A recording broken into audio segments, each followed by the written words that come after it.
photographic evidence of dark, murky water, not some fairly different plume going into the Niagara River. The Niagara Falls Water Board is getting a slap on the wrist from the state. Today, the DEC announced the board violated water quality standards earlier this month. The violation happened on August 15th when discolored water was released from the wastewater treatment plant. It turned the Niagara River an unnatural color. News 4's Jen Shantz joins us live with the details. Well, Lelena, both the Water Board and the DEC called the event of August 15th a wet weather event and blamed the combined sewage overflow of nearly 3 million gallons on the heavy rain that day.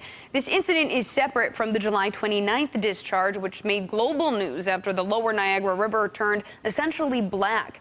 The DEC also pointed to the discoloration of water in that event as proof that the Water Board violated quality standards then as well. Along with this violation, the Water Board could be fined more than $37,000 per day as a penalty by the DEC. In a response to this notice of violation, the Water Board points to outdated infrastructure as the problem and the design limitations that come along with that. The board claims the DEC is aware of these challenges, and in a wet weather event, their infrastructure just couldn't handle it. The statement goes on to say the Water Board, quote, has no way of controlling for color during such an event.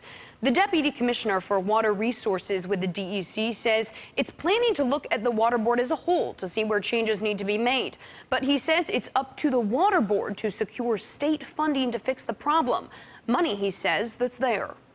While we're having this, this enforcement discussion with Niagara Falls, and I have these discussions every day across the state, we also have, luckily, an enormous amount of fiscal resources to bring to bear to help people address these problems.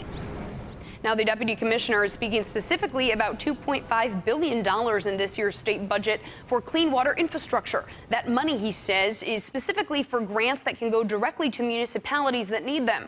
Another discharge occurred August 22nd, a day like on the 15th when we had a lot of rain. The DEC says it's not looking at this point that discharge is a potential violation. As far as that July 29th black sludge discharge, which was a maintenance error, the Water Board has until September 1st to file a detailed report with the DEC. The Water Board has been directed to stop discharges from the sediment basin until that investigation is over. At 6, when the board might have to pay up for that fine. For now, live in the studio, Jen Shantz, News 4 at 5.